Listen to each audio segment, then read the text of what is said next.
sabemos nós dois que o ministro da Justiça não pode utilizar a Força Nacional se não houver autorização do governo do Distrito Federal, porque isso fere o princípio federal. Não em relação aos prédios federais.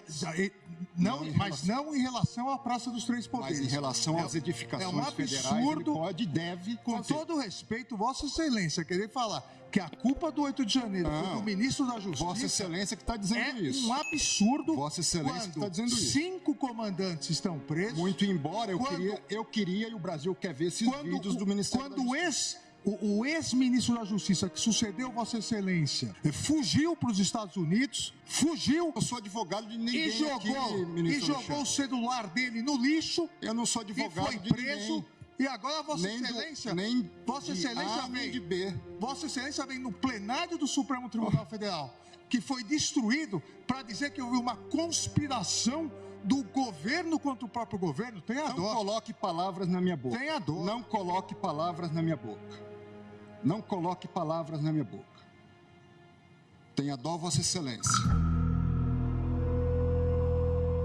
Minha saudação, bom dia, senhora presidente, também eminente ministra Carmen Lúcia, eminentes pares, de modo especial, eminente relator, cumprimentando e também ao ministro revisor, ministro Cristiano Zanin, que já proferiram seus votos, eminente subprocurador-geral da República, Dr. Carlos Frederico Santos, minha saudação, eminentes advogados, advogadas, especialmente aqueles que se assomaram à tribuna para a defesa do interesse do seu cliente, do réu, do acusado. Senhora presidente, também farei um resumo do meu voto e inicio lamentando e reforçando o repúdio a tudo o que aconteceu no dia 8 de janeiro, aos fatos que aqui se perpetraram, não só no Supremo, mas na capital federal de modo mais amplo. E dentro dessa linha, como esse é o primeiro julgamento de uma série de casos, apenas pautar em linhas gerais alguns parâmetros que nortearão a minha análise de cada caso. Primeiro, desde uma perspectiva do que nós definimos como um justo processo, que é aquele processo que busca, independentemente de quem seja acusado e dos fatos que tenham sido praticados, buscar garantir um processo que esteja consentâneo com os princípios elencados na nossa Constituição, dentre eles o do juiz natural, a individualização da conduta, o ônus da prova que incumbe à acusação e, em caso de dúvida, indúbio pro réu. Logicamente que alguns desses princípios demandam uma análise mais abrangente do processo, outros, como indúbio pro réu, a partir de uma análise mais circunstancial ou própria de cada acusado, de cada réu. Dentro dessa perspectiva, eu reitero o meu posicionamento quanto à ausência de competência do Supremo Tribunal Federal para processamento e julgamento do presente caso. Não obstante, essa questão já foi superada quando do recebimento da denúncia, mas deixo consignado em meu voto escrito a minha reiteração em relação a essa questão preliminar. Em relação às demais preliminares arguídas pela defesa, eu as rejeito e no meu voto eu trago aqui as razões específicas de com cada motivação e fundamento próprio, razão pela qual passo à análise do mérito propriamente dito. E conforme, portanto, já tive oportunidade de fazê-lo em outras vezes, o registro do repúdio ao que aconteceu no dia 8 de janeiro deste ano, na Praça dos Três Poderes, bem como a todas as formas não democráticas de exercício de protesto, a violência, a sua instigação por quaisquer meios e as pretensões e desejos ditatoriais que provenham desses atos. No presente caso, encerrada a instrução e chegado ao momento do presente julgamento, é importante consignar que o acusado gravou diversos vídeos exortando as invasões enquanto estas aconteciam, entre os quais dizendo que defecaria no Senado e tomaria banho no espelho d'água e outro ainda na mesa diretora do Senado Federal, cujo teor já foi transcrito e apresentado no transcorrer do presente julgamento. Ainda há que se demonstrar quais as condutas efetivamente praticadas pelo acusado, a fim de que, sob a justificativa de se estar julgando delitos multitudinários, não se incida, na verdade, em uma responsabilização objetiva. E nesse ponto eu trago à colação um depoimento prestado pelo policial legislativo federal Wallace França de Mello,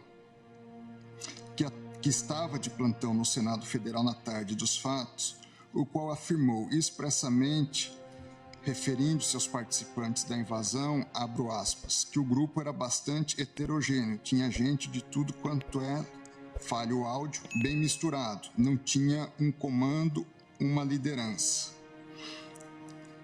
Ou seja, embora nós estejamos julgando um caso, hoje nós precisamos, reforço, individualizar as condutas, seja no tocante ao enquadramento da conduta no tipo penal, seja no tocante, uma vez enquadrado, na avaliação da pena correspondente a cada um dos acusados.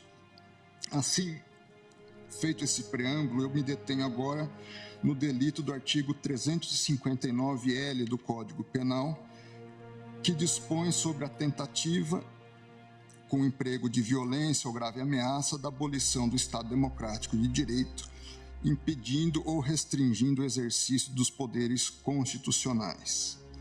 Nesse caso específico, eu entendo que, inegavelmente, houve turbação ao exercício dos poderes constitucionais, ainda que não tenha havido impedimento total, a partir da conduta do réu. O tipo, porém, se satisfaz registro com a mera restrição ao exercício dos poderes, o que de fato houve. Outrosim, a natureza dos atos praticados era inegavelmente antidemocrática à medida que houve invasão e permanência indevida, no caso do réu no Senado, com vandalismos, atos de vandalismo e pleitos diversos. Pelos vídeos gravados pelo próprio acusado, é possível perceber sua adesão aos atos, inclusive ao vandalismo, à medida em que afirmou que defecaria no Senado. Nos vídeos, o réu também faz exortações no sentido de que as pessoas acreditassem na possibilidade de intervenção e tomassem as ruas. É bem verdade que não houve registro de ato por si próprio do réu danificando, mas houve sim, e ele mesmo registra isso, atos onde ele incentiva esse tipo de atuação. Logo, entendo que, dadas essas circunstâncias, é o caso de condenação do acusado no delito do artigo 359-L do Código Penal. Passo agora à análise do delito do artigo 288, parágrafo único do Código Penal. Neste ponto, cumpre lembrar das palavras da testemunha Wallace, já referida, França de Mello, policial legislativo federal que estava de plantão no Senado na tarde dos fatos e foi ouvido nesta ação penal, tendo consignado que o grupo era bastante heterogêneo, bem misturado, não tinha um comando, uma liderança. Não por acaso, também a testemunha José Eduardo Natari de Paula Pereira, major do Exército Brasileiro, ouvido, entre outras ações, na ação penal 1502, afirmou que no dia 8 de janeiro de 2023 estava trabalhando no Palácio do Planalto, como coordenador da segurança das instalações e que comandou uma tropa na tentativa de contenção dos manifestantes. Afirmou essa testemunha que por volta das 15h20 a tropa precisou recuar e os manifestantes, abre aspas, uma inundação, conforme disse, conseguiram acessar o palácio. Disse que a retomada do palácio se deu por volta das 16h50, mas a via N1, atrás ali do Palácio do Planalto, ainda estava ocupada. A certa altura do seu depoimento, o major Natali afirmou que viu manifestantes com extintores tentando apagar focos de incêndio. Então, o que demonstra também esse caráter multifacetado de intenções, perspectivas e condutas. Durante a retomada, houve manifestantes que resistiram e outros que rezavam, cantavam o hino nacional, etc. Afirmou também expressamente que alguns manifestantes queriam intervenção militar, que outros eram contra a intervenção militar e diziam que as Forças Armadas não seriam a solução, que outros queriam recontagem de votos e que outros ainda não sabiam explicar o que queriam. Havia também manifestantes contrários às depredações. Embora o Major Natali, testemunha na ação penal 1502, tenha estado presente no Palácio do Planalto e não no Senado, tratam-se de atos praticados na mesma tarde, no mesmo contexto, pela mesma turba, em tese pela mesma associação criminosa, conforme sustenta a acusação. A testemunha Natália, arrolada pela Procuradoria-Geral da República, integrante das forças de segurança que corajosamente atuaram na fatídica tarde, foi clara e expressa ao afirmar que viu manifestantes que não queriam a intervenção militar, manifestantes que eram contra as depredações e chegavam inclusive a agir para evitá-las, tentando apagar os focos de incêndio, manifestantes outros que queriam outras soluções e manifestantes que sequer sabiam explicar o que pretendiam. É nítida, portanto, a heterogeneidade da turba. Ainda a testemunha Caio César Alonso Grilo, ouvida na ação penal 1060, deu a entender que havia mesmo grupos diferentes na ocupação, visto que em seu depoimento mencionou, em um segundo momento, posteriormente, quando o plenário já estava ocupado, que entraram manifestantes mais agressivos. A testemunha Ricardo Ziegler, tenente da PMDF, afirmou na ação penal 1505 que havia motivações diferentes entre as pessoas que ali estavam e não havia uma liderança ou algo do tipo. Consta dos autos da ação penal 1505 imagens de muitos manifestantes em coro pedindo para que não houvesse quebradeira. Abre aspas, diziam não quebra, e inclusive tentando atuar e impedir que houvesse depredação, apontando os vândalos que afirmavam serem infiltrados. O depoimento da testemunha José Eduardo Natali, nos autos da ação penal 1502, o testemunho de Wallace França de Mello e Caio César Grilo, ouvidos nesta ação penal, o depoimento de Ricardo Ziegler na ação penal 1505 e o vídeo do EDOC 95 da ação penal 1505 constituem elementos relevantes a lançarem, no mínimo, sérias dúvidas acerca da adesão de todas as pessoas presas a uma associação criminosa.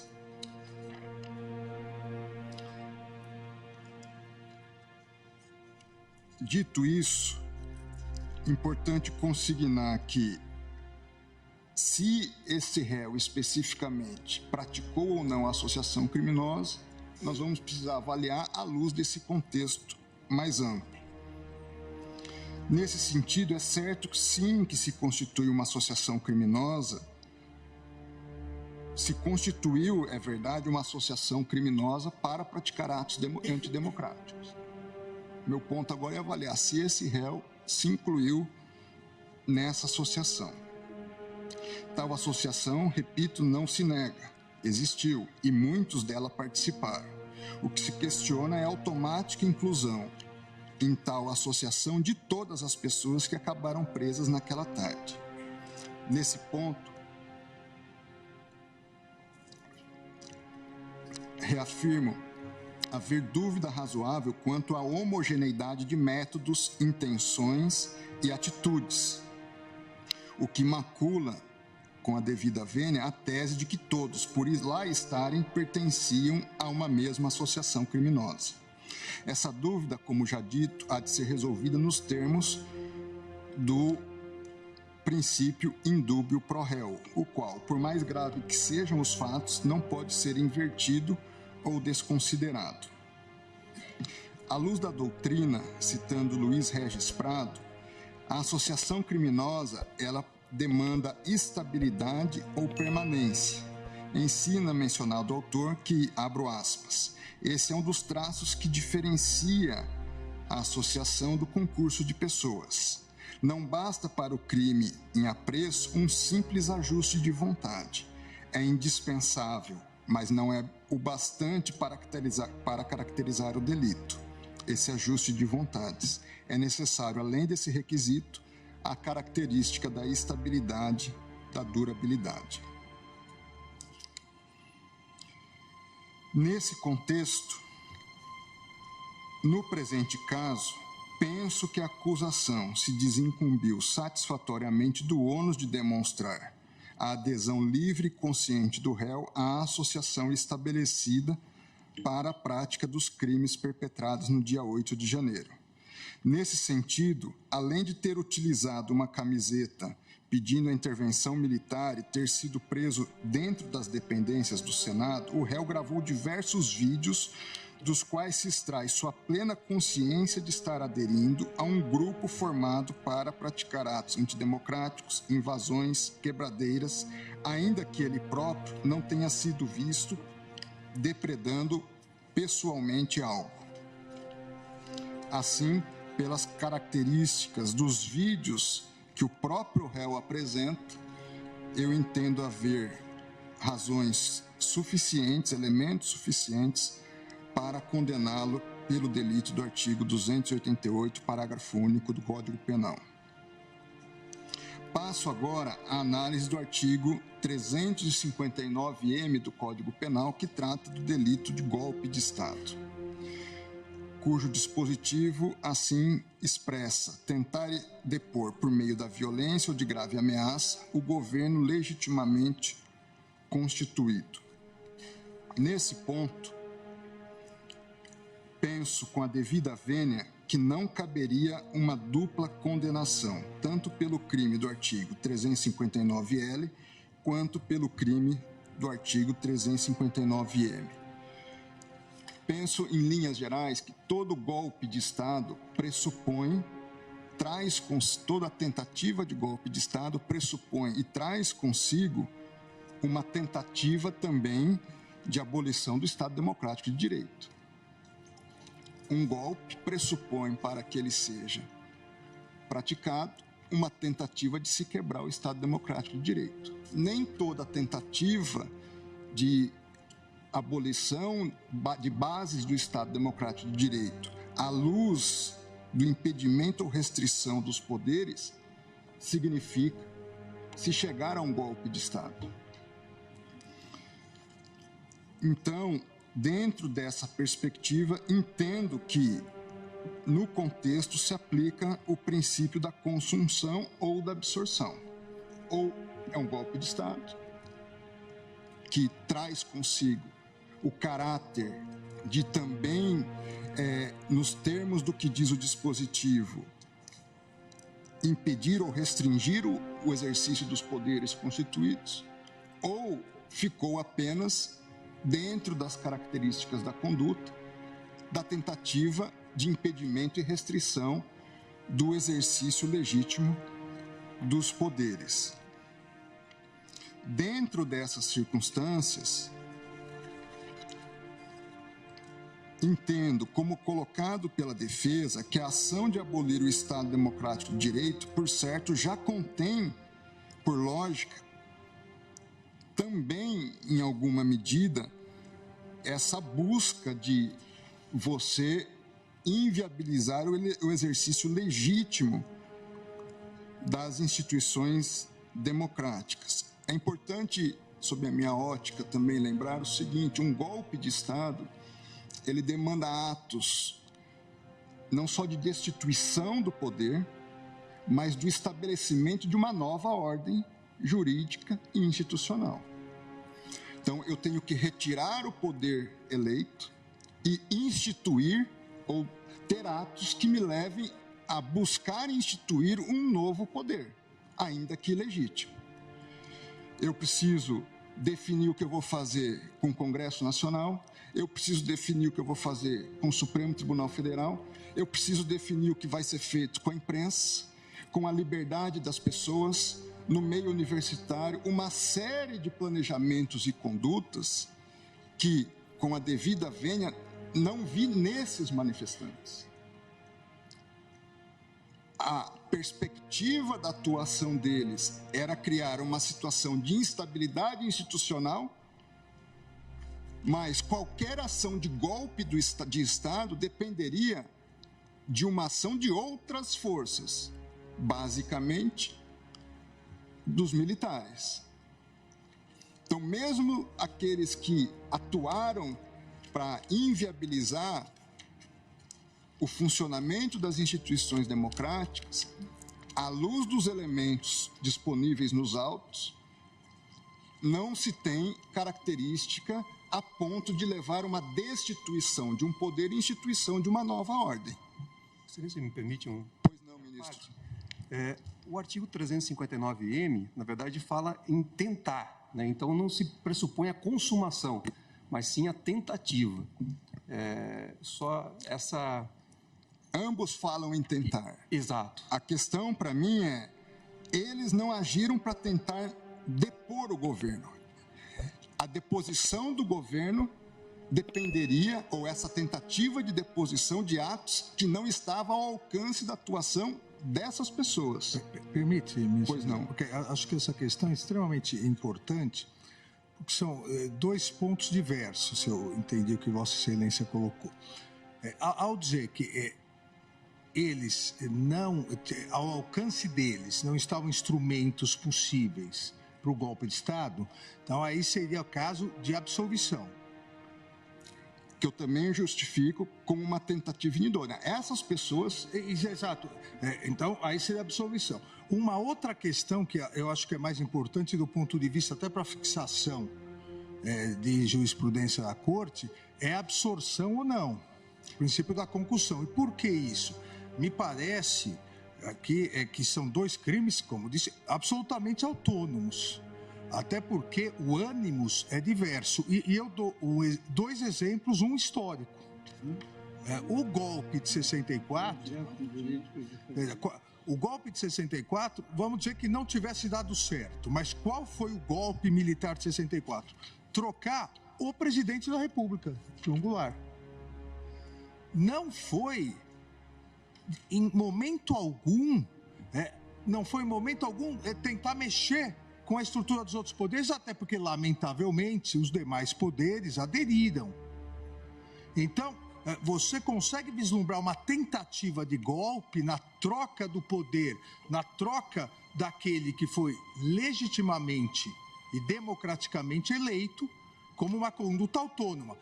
O que, na minha opinião, no meu voto, eu entendi, ao prever a intervenção, ao pedir a intervenção federal, se pretendia trocar o presidente eleito pelo candidato que perdeu. Esse é um crime. A outra coisa é atacar o funcionamento do Supremo Tribunal Federal ou do Congresso Nacional com a invasão, impedindo a atuação. Volto alguns meses. Vamos dizer que essa conduta do dia 8 de janeiro fosse antes do final do mandato do anterior presidente. A conduta idêntica. As pessoas virem, atacarem violentamente, invadirem. Nós não teríamos acusação de golpe de Estado, porque elas não estavam pretendendo trocar o presidente, mas elas estavam pretendendo obstaculizar o andamento do Supremo Tribunal Federal e do Congresso. Tenho dúvidas, ministro Alexandre, por quê? Nesse exemplo também de uma ação anterior ao encerramento do exercício do mandato do ex-presidente. Porque formalmente teríamos também uma consideração de um poder legitimamente eleito que estaria impedido. Na minha análise, à luz dos fatos dessas figuras, desses manifestantes vândalos criminosos, deles não tinha ação idônea para destituir um poder. Não, Nós podemos encontrar ação idônea em outras ações. Não, eu compreendo. A minha única preocupação aqui e nesse debate, isso é importante. E entendo que se encontrássemos essas condutas, poderia haver os dois mesmo crimes. Conforme a situação, poderia até haver os dois crimes. Eu acho que o importante de definirmos é exatamente isso, do ponto de vista geral. Os dois crimes podem coexistir em concurso material, dependendo da circunstância. Veja, nós estamos tratando pela primeira vez da aplicação de uma norma penal com conceitos bastante indeterminados. E uma lei extremamente nova. Então, você pega o conceito. O que é Estado Democrático de Direito? É um conceito amplo, onde nós podemos, em alguma medida, encaixar várias questões. Foi a primeira vez que nós tivemos manifestações violentas em Brasília? Não. Nós já tivemos invasão do Congresso Nacional violenta. Nós já tivemos ministérios aqui postos com incêndio, fogo. Nós já tivemos outras manifestações violentas. É verdade que penso que foi a primeira vez no Supremo Tribunal Federal. Foi. Mas em outros contextos, não. Eu acho, desculpe-me, Zandra, eu acho que a gente tem que fazer um pouco também de uma contextualização.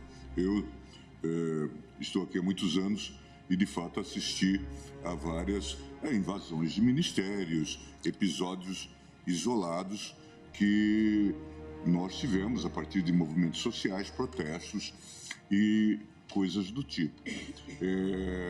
Nós jamais tivemos um grupo acumulado na frente de quartéis pedindo intervenção federal. É preciso colocar isso nos seus devidos marcos e contextos. Isso está contextualizado. Eu entendo a ponderação de vocês. Este é um dado.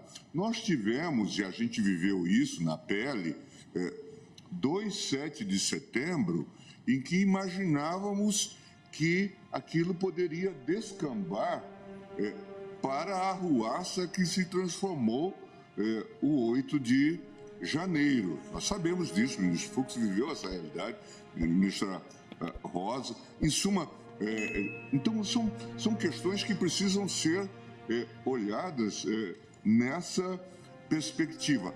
Afora o incentivo que havia a partir do próprio chefe do Poder Executivo para esse tipo de prática, ou mesmo para a omissão. De modo que, ainda ontem vi essa consideração sobre o passeio no parque. Jamais houve passeio no parque.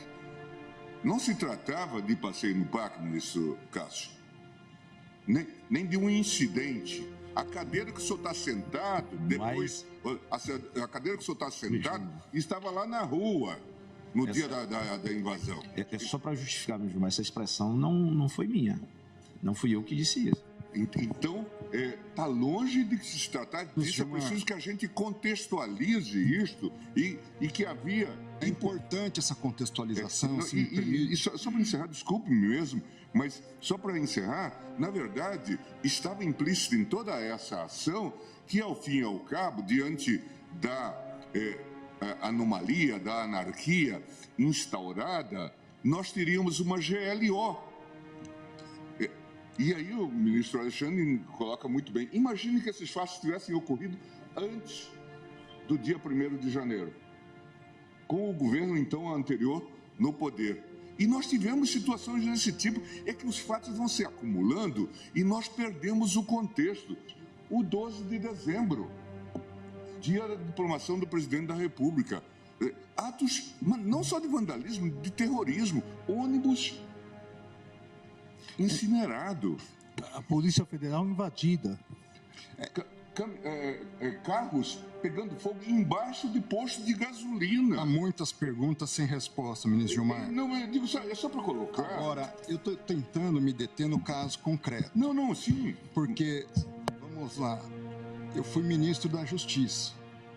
E o senhor também trabalhou no Palácio do Planalto, na subchefia de assuntos jurídicos.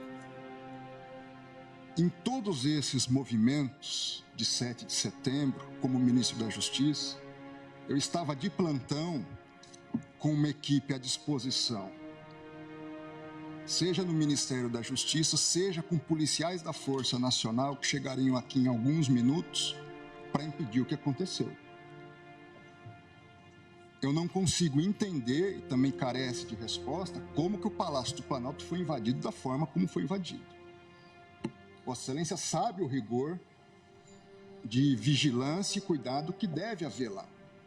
O fato é o seguinte, eu não vou entrar nesse mérito hoje. Acho que não nos cabe, pelo menos da minha parte, não é intenção entrar nesse mérito hoje. A minha intenção é avaliar a conduta do senhor Aécio Lúcio Costa Pereira. Ministro André, se me permite, já que Vossa Excelência entrou, nesse caso, as investigações demonstram claramente o porquê houve essa facilidade. 5 coronéis comandantes da PM estão presos, exatamente porque desde o final das eleições se comunicavam por zap, dizendo exatamente que iriam preparar uma forma de, havendo manifestação, a polícia militar não reagir. Então, claramente, a polícia militar, eu também fui ministro da Justiça e sabemos nós dois, que o ministro da Justiça não pode utilizar a Força Nacional se não houver autorização do governo do Distrito Federal, porque isso fere o princípio federal. Não em relação aos prédios federais. Mas não em relação à Praça dos Três Poderes. Mas em relação às edificações federais, ele pode e deve com fazer. todo respeito, Vossa Excelência, querer falar que a culpa do 8 de janeiro foi do ministro da Justiça... Vossa Excelência que está dizendo isso. É um absurdo. Vossa Excelência que está dizendo isso. 5 comandantes estão presos... Muito embora eu queria e o Brasil quer ver esses vídeos do Ministério da Justiça. O ex-ministro da Justiça que sucedeu Vossa Excelência fugiu para os Estados Unidos... Fugiu. Eu sou advogado de ninguém e jogou o celular dele no lixo. Eu não sou advogado e foi preso. E agora Vossa Excelência, Vossa Excelência vem no plenário do Supremo Tribunal Federal, que foi destruído, para dizer que houve uma conspiração do governo contra o próprio governo. Tenha dó. Não coloque palavras na minha boca. Tenha dó. Não coloque palavras na minha boca. Não coloque palavras na minha boca. Tenha dó, Vossa Excelência. Não, eu tenho a impressão só que a gente precisa... Posso terminar, meu... Não, pode terminar. É só para a gente ter esse leitmotiv, esse pano de fundo, para que possamos, de fato, entender. É claro, e Vossa Excelência tem razão, nós estamos julgando o Aécio, mas é preciso que a gente entenda esse contexto. Eu acompanhei, como Vossa Excelência, muitos desses episódios, acompanhei também o episódio do trancamento de rodovias, especialmente no meu estado. Dialoguei com o ministro da Justiça de então, em que carros eram atravessados na pista e inicialmente começou-se como se fosse uma greve de caminhoneiros. E nós sabemos o que greve de caminhoneiros representa. Está se celebrando agora essa triste efeméride, 50 anos do golpe no Chile, que começa com a marca dos caminhoneiros em greve.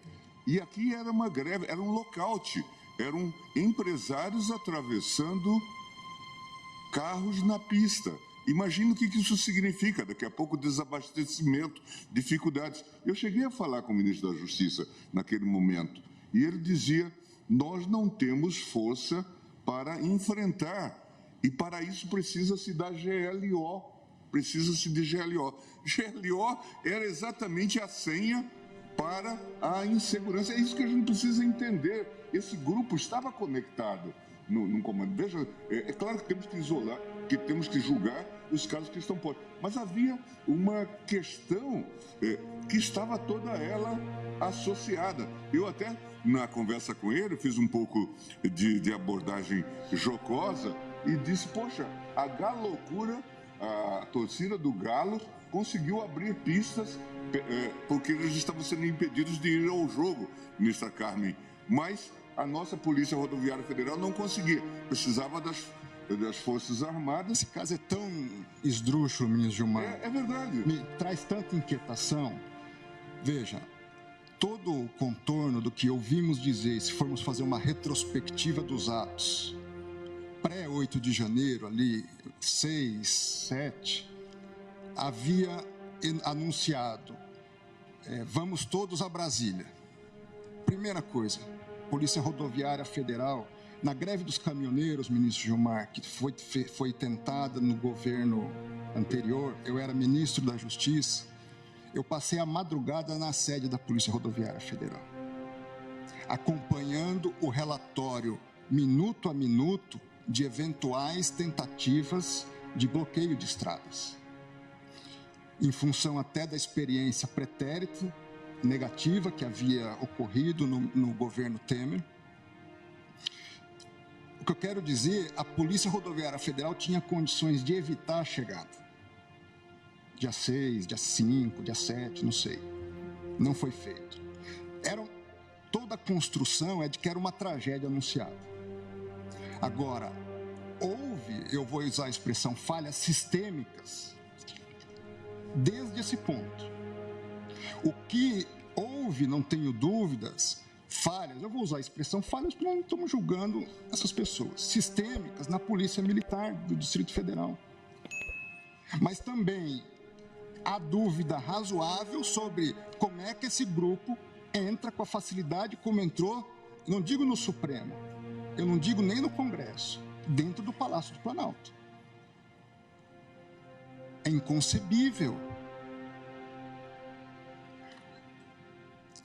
Onde estava todo o efetivo da Força Nacional? Eu não tenho. Hoje o Brasil não sabe. Eu me lembro naquele contexto em que havia o inquérito, ainda há o inquérito, em relação à reunião que o ex-presidente Bolsonaro teve com os ministros, e essa reunião foi gravada, e havia toda uma discussão sobre, a partir de uma determinação do ministro Celso de Mello, para se entregar aquele vídeo, aquela fita, e toda a atuação, tanto minha como do ministro Levi, à época advogado-geral, nós temos que entregar independente do que contenha. Independente do que contenha. E foi entregue. Agora, chama a atenção o Ministério da Justiça não disponibilizar ou não ter os vídeos correspondentes.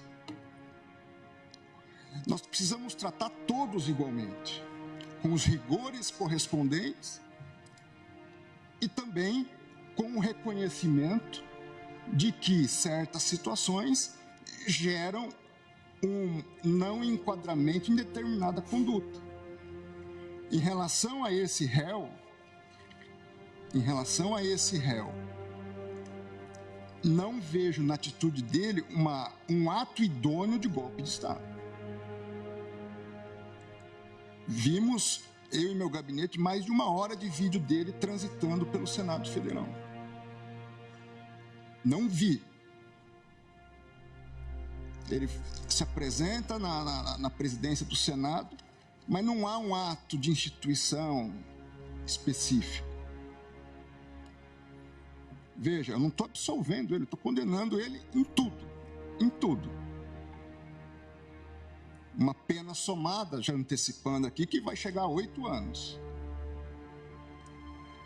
Estou longe de ser leniente, mas também não serei, na minha visão, injusto em tipificar alguém por uma conduta que entendo que ele, seja por questões pontuais, seja por uma questão, e aí é uma questão teórica mesmo, de condutas, se elas se absorvem ou não de direito penal,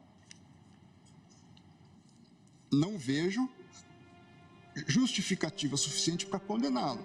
Ora, mas se eu condenar só em um crime, vamos por hipótese, a pena é menor. Não sei. Porque nós temos como modular a pena dentro do mínimo e máximo que o Código Penal nos oferece. A questão não é essa.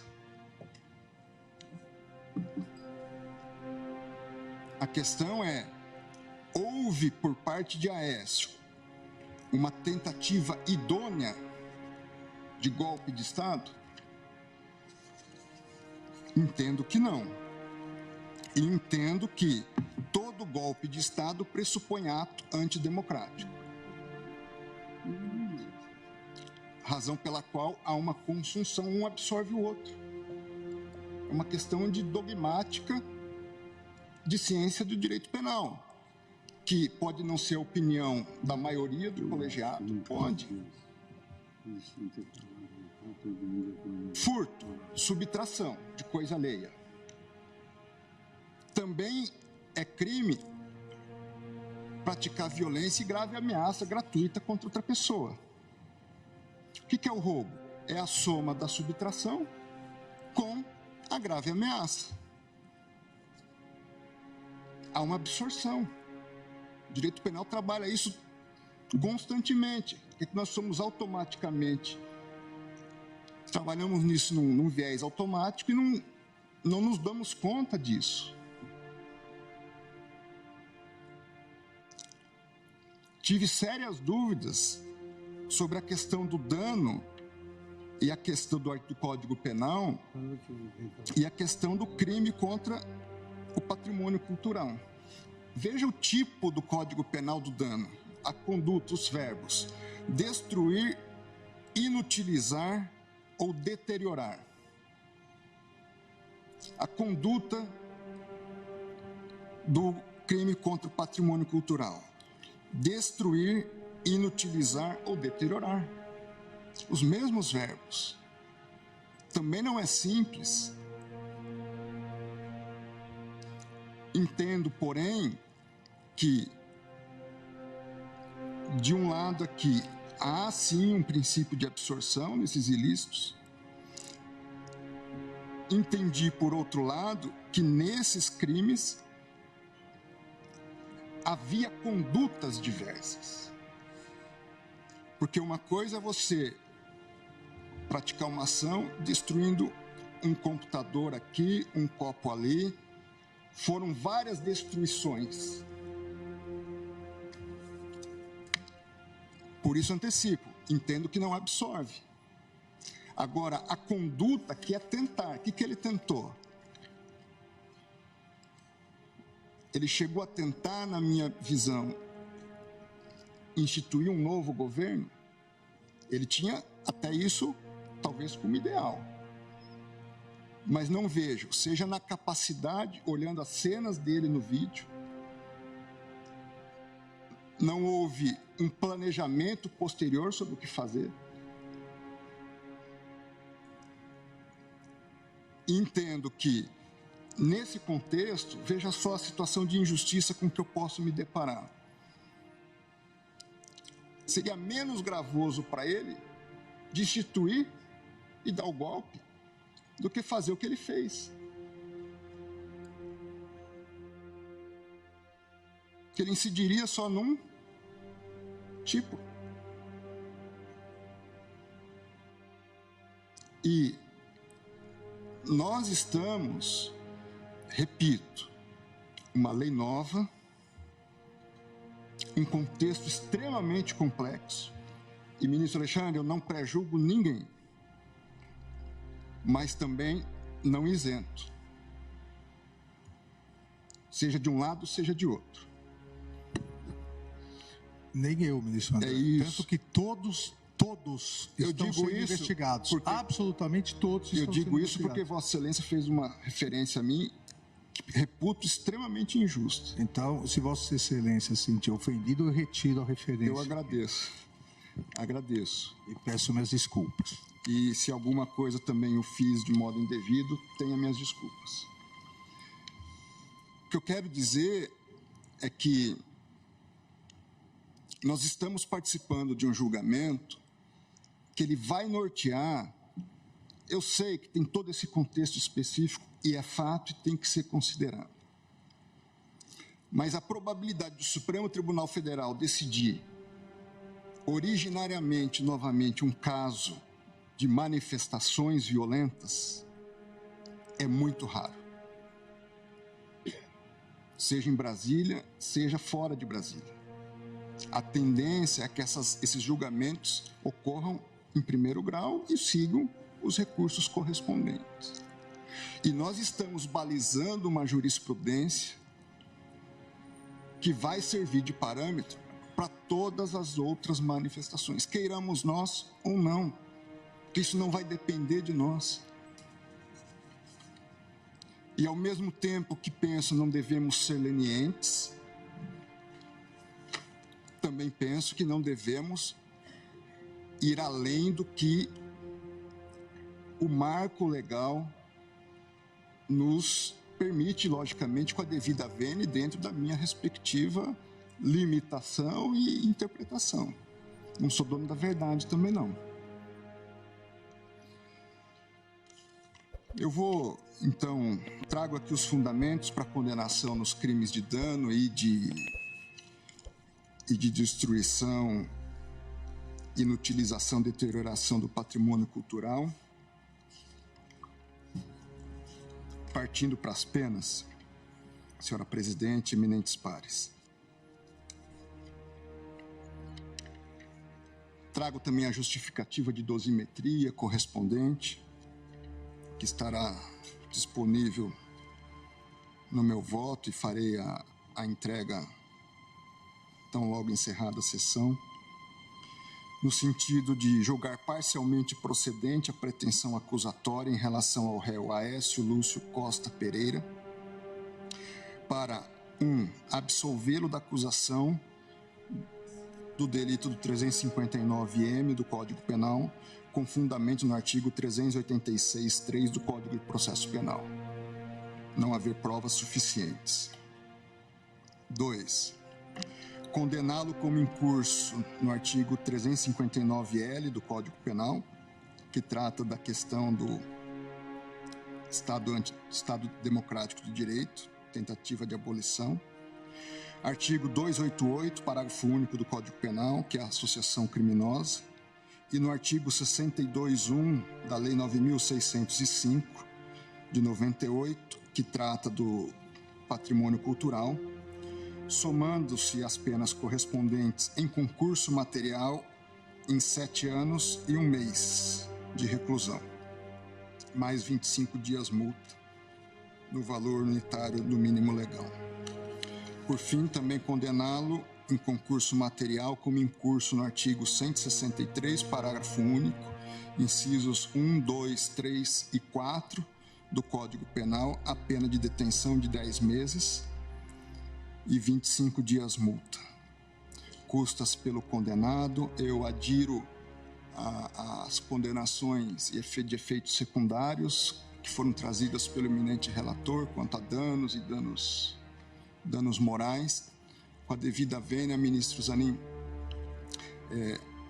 justificável o argumento de Vossa Excelência que a AGU já está adotando as providências via ação civil pública, mas entendo que aqui nós formaríamos um título executivo que já permitiria medidas de constrição. E eventual sobreposição de valores, haveria uma compensação lá para não haver bis in idem. A minha leitura... Perfeito. No meu voto, só para esclarecer, eu acompanhei o eminente ministro Alexandre de Moraes fixando o dano material. Sim. Em 30 milhões de reais. Mas não fiz... Acho que é o moral que é 30 milhões, salvo não, é o material. Acho que é o moral. Moral? É, porque o material ainda há falou-se em 3 milhões, depois foram feitos novos ajustes. 30 milhões, né? No meu voto, estou colhendo como dano material com a somatória dos danos que foram aferidos ao longo da instrução. Os danos aferidos foram em torno de 25 e 30, mas a fixação foi como danos morais no meu voto coletivo, senhor. Então, estou aderindo à tese trazida pelo eminente relator. E é como voto, senhor presidente. Agradeço a atenção dos pares.